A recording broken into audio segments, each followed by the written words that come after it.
Chère Amélie, une fois ne sera pas coutume dans cette chronique de s'adresser directement à la romancière. Vous excuserez peut-être cette familiarité, mais c'était un peu comme une évidence. Vous nous êtes devenus si proches. Vous êtes entrés dans nos maisons, nos bibliothèques.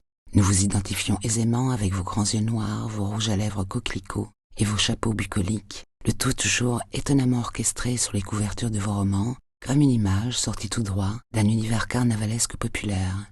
Si proche de nous aussi car vous participez depuis 30 ans à chacune des rentrées littéraires et cela depuis 1992 avec la parution du roman qui vous propulse, Hygiène de l'assassin. Depuis 30 ans, aucune rentrée littéraire sans vous, Amélie. La prouesse est inédite et méritait bien qu'on la souligne.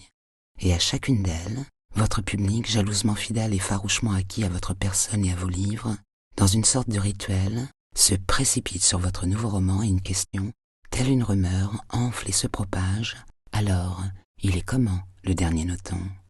Il s'appelle Premier sang, car c'est le sang de votre père, Patrick, qui coule dans vos veines, un père disparu en pleine crise sanitaire. Poignardé en plein cœur pour apprivoiser votre chagrin, vous prenez la plume, vous l'habillez avec vos mots pour qu'il reste tout contre vous, et vous le racontez à la première personne, un truchement de l'écriture pour vivre sa vie, et quelle vie!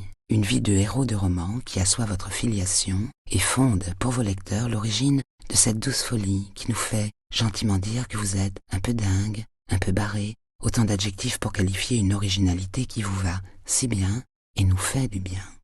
Il faut dire que chez les Notons, aristocrates belges dont la branche paternelle était certes sans le sou mais lettrée, vivre, c'est forcément une expérience un peu dingue. Car chez vous, l'existence est une expérience darwinienne, comprenez par là que depuis la petite enfance, c'est le plus fort qui survit. Et c'est bien l'enfance de Patrick qui nous saisit dans ce roman. C'est là que s'opère votre magie, la bascule dans l'univers impitoyable du romanesque selon Amélie Nothomb.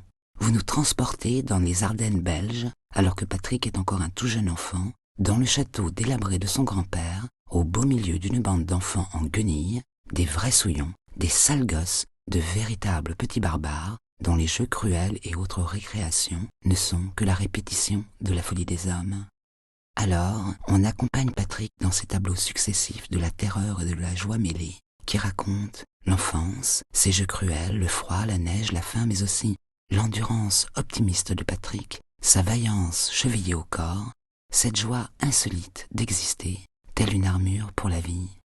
Et c'est comme si vous aviez convoqué les images de l'enfance avec pour toile de fond les peintures des maîtres flamands, car passe devant nos yeux Rubens tout d'abord, avec ses portraits de chérubins mal débarbouillés, et aussi Bruegel l'Ancien, pour ses chasseurs dans la neige et surtout ses jeux d'enfants. Votre récit se confond avec ces contes drôlatiques esquissés par le peintre qui disent la dureté de la vie, sa truculence et le rire pour philosophie. Le rire pour s'éloigner du chagrin, le tenir à bonne distance, dans ce roman qui est le premier sans le père, sans Patrick, devenu à la faveur de votre rage d'écrire, une image sacrée, votre icône, et peut-être bientôt la nôtre. Alors, Amélie, il est comment le dernier Nothomb? Il est sans sas. Premier sang, d'Amélie Nothomb, et c'est aux éditions Albin Michel. C'est qui ce qui a